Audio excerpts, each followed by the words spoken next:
নমস্কার বন্ধুরা, আজ আমি তোমাদের সাথে আলোচনা করব বাংলা সাহিত্যের ইতিহাসে খুবই গুরুত্বপূর্ণ একটা টপিক নিয়ে। আজ আমি তোমাদের সাথে আলোচনা করব বাংলা গদ্য সাহিত্যের ইতিহাসে ফোর্ট উইলিয়াম কলেজের অবদান নিয়ে।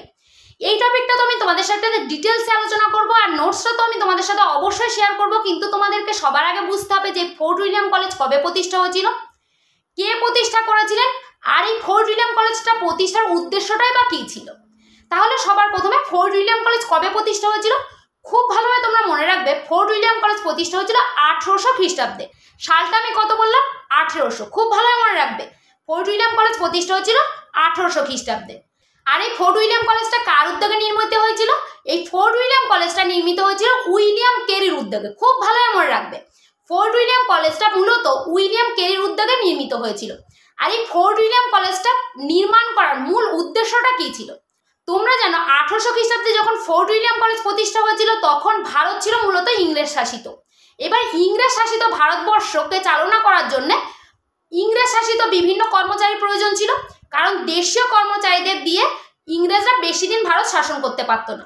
সেহেতু তারা কি করেছিল, ইংল্যান্ড থেকে বিভিন্ন ছাত্রদের তারা এদেশে নিয়ে আসতো এবং সেই সব ছাত্রদের এদেশে এনে ভারতীয় ভাষা সংস্কৃতির সাথে তাদেরকে পরিচয় করার উদ্দেশ্যেই মূলত এই ফোর্ট উইলিয়াম কলেজটা প্রতিষ্ঠা করা হয়েছিল। তাহলে আমি আশা করছি তোমরা বুঝতে পেরেছো যে ফোর্ট উইলিয়াম কলেজটা কবে প্রতিষ্ঠা হয়েছিল, প্রতিষ্ঠা কে করেছিলেন, আর এর মূল উদ্দেশ্যটা কি ছিল। তাহলে চলো মূল টপিকটা আলোচনা করা যাক। মূল টপিকটা আলোচনা করার আগে আমি রুম্পা তোমাদের সবার প্রিয় এডুকেশনাল চ্যানেল ডিয়ার মনোযোগে তোমাদেরকে স্বাগত জানাই। তাহলে চলো মূল টপিকটা আলোচনা করা যাক। দেখো, সবার প্রথমে ভূমিকা। আমি সবসময় বলে থাকি যে কোনো টপিক লেখার ক্ষেত্রে ভূমিকাটা দেওয়া আবশ্যক। সেটা 2-3 লাইন হলেও চলবে, কিন্তু অবশ্যই তোমাদেরকে ভূমিকাটা অ্যাড করতে হবে। দেখো, বাংলা গদ্যের চর্চা ও বিকাশের ক্ষেত্রে 1800 খ্রিস্টাব্দে উইলিয়াম কেরি নির্মিত ফোর্ট উইলিয়াম কলেজের অবদান ছিল অনস্বীকার্য। খুব ভালোভাবে মনে রাখবে, ফোর্ট উইলিয়াম কলেজ কবে প্রতিষ্ঠিত হয়েছিল? 1800 সালে প্রতিষ্ঠিত হয়েছিল। আর কে প্রতিষ্ঠা করেছিল? William Carey. ফোর্ট উইলিয়াম কলেজের পণ্ডিতদের লেখালেখিতেই বাংলা গদ্য সাহিত্যের বিকাশ ঘটে। শিক্ষাদানের উপযুক্ত পাঠ্যপুস্তক রচনার জন্য কেরি নিজেও যেমন উদ্যোগী হন, তেমনি ফোর্ট উইলিয়াম কলেজের আরও কয়েকজন পণ্ডিতকে সেই কাজে উৎসাহিত করেন। এবার নেক্সট পয়েন্ট দেখো, ফোর্ট উইলিয়াম কলেজ প্রতিষ্ঠার উদ্দেশ্য। ইস্ট ইন্ডিয়া কোম্পানি তাদের দেশ শাসন এবং কর্ম পরিচালনার ক্ষেত্রে এদেশে কয়েকটি বাধার সম্মুখীন হয়েছিলেন। তারা শাসিত দেশের ভাষা যদি ভালোভাবে রপ্ত করতে না পারেন তবে সাধারণ মানুষের কাছ থেকে তাদের দূরত্ব ক্রমশ বৃদ্ধি পাবে, কারণ ভাব বিনিময়ের একমাত্র হাতিয়ার হলো ভাষা। সেই ভাষা যদি একেবারে আয়ত্তের বাইরে থাকে তাহলে শাসন পরিচালনা করা বড়ই দুরূহ হয়ে পড়ে। এই সমস্ত অসুবিধাগুলি অনুভব করতে পেরেই তৎকালীন গভর্নর জেনারেল লর্ড ওয়েলেসলি 1800 সালে কলিকাতার লালবাজারের নিকট ফোর্ট উইলিয়াম কলেজ প্রতিষ্ঠা করেন। উদ্দেশ্য ছিল আগত তরুণ সিভিলিয়ানদের পড়ানোর মধ্যে দিয়ে এদেশের ভাষা, সাহিত্য, ভূগোল, ইতিহাস সম্পর্কে বিশেষ অভিজ্ঞ করে তোলা। নেক্সট পয়েন্ট দেখো, বাংলা গদ্য সাহিত্যের বিকাশে ফোর্ট উইলিয়াম কলেজের পণ্ডিতদের অবদান। কলেজ প্রতিষ্ঠার সঙ্গে সঙ্গে দেশের আধুনিক ভাষা প্রশিক্ষণের জন্য একাধিক পণ্ডিতকে বিভিন্ন বিষয়ের জন্য নিয়োগ করা হয়। বাংলা গদ্য সাহিত্য বিকাশে সেই সব পণ্ডিতরা গুরুত্বপূর্ণ ভূমিকা রাখে। প্রথম দেখো, 1 নম্বর পয়েন্টে রয়েছে উইলিয়াম কেরি। ভারতবর্ষের মানুষকে যারা বিদেশি প্রগতি ও উন্নয়নের পথ দেখিয়েছিলেন, উইলিয়াম কেরি তাদের মধ্যে অন্যতম। উইলিয়াম কেরি একজন বিচক্ষণ ভাষাবিদ ও পণ্ডিত ছিলেন। ইংরেজি ভাষায় বাংলা ব্যাকরণ রচনা ছাড়াও কেরির উল্লেখযোগ্য 2টি গদ্য রচনা হলো কথোপকথন ও ইতিহাসমালা। এবার কেরির উল্লেখযোগ্য 2টো গদ্য, যে কথোপকথন আর ইতিহাসমালা, সেটা সম্পর্কে দেখো। এবার পয়েন্ট করা। কথোপকথন, প্রথম পয়েন্ট। সমাজের বিভিন্ন স্তরে মানুষের কথাবার্তা সংবলিত কেরির প্রথম গ্রন্থ কথোপকথনেই প্রথম বোঝা যায় যে বাংলা গদ্য যোগাযোগ ও যুক্তিচিন্তার বাহন হয়ে উঠতে পারে। নেক্সট পয়েন্ট দেখো, ইতিহাসমালা। কেরির ইতিহাসমালা গ্রন্থটি নামের দিক থেকে ইতিহাস হলেও তা আসলে লোককাহিনী ও বেতাল, কর্থা, সরিৎসাগর, পঞ্চতন্ত্র ইত্যাদি সংকলন। ইতিহাসমালায় মানুষের ত্যাগ তিতিক্ষার কথা যেমন আছে, তেমনি আছে কাম, ক্রোধ, লোভ, মানুষের নীচতা, বঞ্চনার প্রসঙ্গ। ইতিহাসমালায় প্রায় 150 গল্প সংকলিত হয়েছে। স্বচ্ছ ও প্রাঞ্জল গদ্য রচনায় লেখকের পারদর্শিতা এখানে পরিস্ফুটিত হয়েছে। নেক্সট দেখো, রামরাম বসু। তাহলে প্রথম জন গেল William Carey, next Ramram Basu. Fort William কলেজের অন্যতম পণ্ডিত রামরাম বসু বাংলা গদ্যের উদ্ভব পর্বের বিশিষ্ট রচয়িতা হিসেবে স্মরণীয় হয়ে আছেন। তার রচিত প্রধান 2টি গদ্যগ্রন্থ রাজা প্রতাপাদিত্য চরিত্র ও লিপিমালা। এবার দেখো, রামরাম বসুর যে 2টি গদ্য গ্রন্থ, রাজা প্রতাপাদিত্য চরিত্র আর হচ্ছে লিপিমালা, এই দুটো সম্পর্কে এবার দেখো লেখা আছে। রাজা প্রতাপাদিত্য চরিত্র দেখো, এবার প্রথম পয়েন্ট। পণ্ডিত রামরাম বসুর রাজা প্রতাপাদিত্য চরিত্র প্রথম মুদ্রিত বাংলা গদ্যগ্রন্থ। আরবি ফার্সি শব্দ মেশানো এই গদ্যের সাধুর গদ্যরীতি যথেষ্ট স্বচ্ছন্দ। সমগ্র গ্রন্থে প্রতাপাদিত্যের বীরত্বের সঙ্গে নীচতা, স্বার্থবুদ্ধিতে পিতার বিরুদ্ধে ষড়যন্ত্র, তারপরে অনুতাপ ও পিতার কাছে ক্ষমা ভিক্ষা, লোভের বশে জামাতাকে বিনাশের চেষ্টা প্রভৃতি প্রতাপাদিত্য চরিত্র বর্ণনায় রামরাম বসুর উদ্দেশ্য ছিল। এবার নেক্সট দেখো লিপিমালা।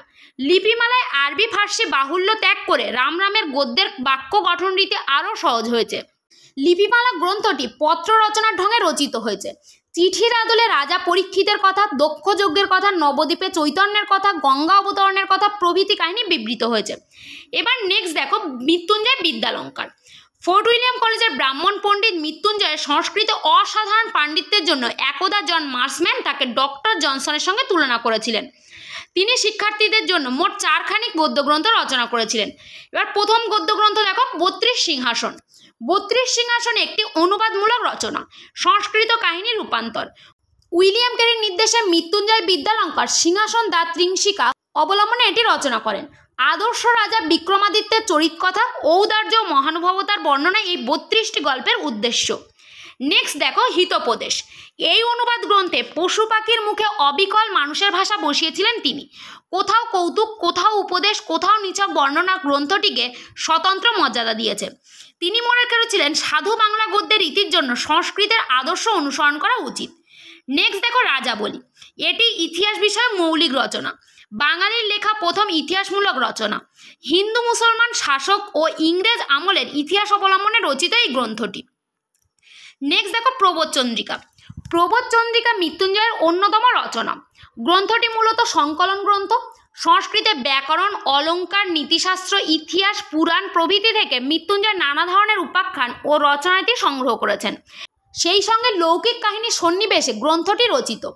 গ্রন্থটিতে কথ্যরীতি, সাধুরীতি এবং সংস্কৃত অনুসারী রীতি 3টি রীতি লক্ষ্য করা যায়। এরা ছাড়াও ফোর্ট উইলিয়াম কলেজের লেখকদের মধ্যে উল্লেখযোগ্য ছিলেন গোলকনাথ শর্মা। গোলকনাথ শর্মার বিখ্যাত বই হচ্ছে হিতোপদেশ, তারিণীচরণ মিত্রের ঈশপের গল্প, রাজীব লোচন মুখোপাধ্যায়ের মহারাজ কৃষ্ণচন্দ্র রায়স্য চরিত্রাং, চণ্ডীচরণ মুন্সির তোতা ইতিহাস, হরপ্রসাদ রায়ের পুরুষ পরীক্ষা, কাশীনাথ তর্ক পঞ্চাননের পদার্থ কৌমুদী, আত্মতত্ত্ব কৌমুদী। এবার নেক্সট পয়েন্ট দেখো মূল্যায়ন। আমি সবসময় বলে থাকি যে কোনো টপিক লেখার ক্ষেত্রে মূল্যায়নটা দেওয়া আবশ্যক। তোমরা যেমন ভূমিকাটা উল্লেখ করবে তেমনি মূল্যায়নটা অবশ্যই উল্লেখ করবে। সেটা 2-3 লাইন হলেও চলবে, কিন্তু অবশ্যই উল্লেখ করবে। এবার তোমরা যদি বলো দিদি মূল্যায়নে কী লিখবো আমরা, তোমরা পুরো টপিকটা থেকে যেটা বুঝেছো সেটাই মূল্যায়নের মধ্যে 2-4 লাইন উল্লেখ করে দাও। এ সমস্ত পণ্ডিত মুন্সি লেখকদের গ্রন্থগুলি যেমন একদিকে ফোর্ট উইলিয়াম কলেজের বাংলা বিভাগের উন্নতি কার্যে সাহায্য করেছিল, তেমনি এই গ্রন্থগুলির সাহায্যে বিদেশি ছাত্ররা অল্প দিনের মধ্যেই বাংলা ভাষাকে ভালোভাবে রপ্ত করেছিলেন। তার বলার অপেক্ষা রাখে না। কলেজের জন্য নির্বাচিত পুস্তক পুস্তিকাগুলিতেই সর্বপ্রথম সহজ সাধু গদ্যের প্রাথমিক রূপটি ফুটে উঠেছে। দেখো এতক্ষণ পর্যন্ত আমি তোমাদের সাথে বাংলা সাহিত্যের ইতিহাসে খুবই গুরুত্বপূর্ণ একটা টপিক বাংলা গদ্য সাহিত্যে ফোর্ট উইলিয়াম কলেজের অবদান নিয়ে তোমাদের সাথে আমি ডিটেলসে আলোচনা করলাম। ভিডিওটা যদি তোমাদের ভালো লেগে থাকে তাহলে অবশ্যই লাইক করো, বন্ধুদের শেয়ার করো, আর অবশ্যই আমার চ্যানেলটিকে সাবস্ক্রাইব করে নিও। আর বিভিন্ন তথ্য যদি তোমরা ডিটেলসে জানতে চাও তাহলে অবশ্যই আমাদের ওয়েবসাইট drmonojob.com ভিজিট করে সেখান থেকে তোমরা বিভিন্ন টপিকগুলো ডিটেলসে জেনে নিতে পারো। আর যদি তোমরা বিভিন্ন টপিকগুলোর পিডিএফটা পেতে চাও তাহলে অবশ্যই আমাদের টেলিগ্রাম চ্যানেল drmonojog63 ভিজিট করে সেখান থেকে তোমরা বিভিন্ন পিডিএফগুলো তোমরা ডাউনলোড করে নিতে পারো। তাহলে এই ভিডিওটা এই পর্যন্ত, দেখা হচ্ছে অন্য কোনো ভিডিওতে।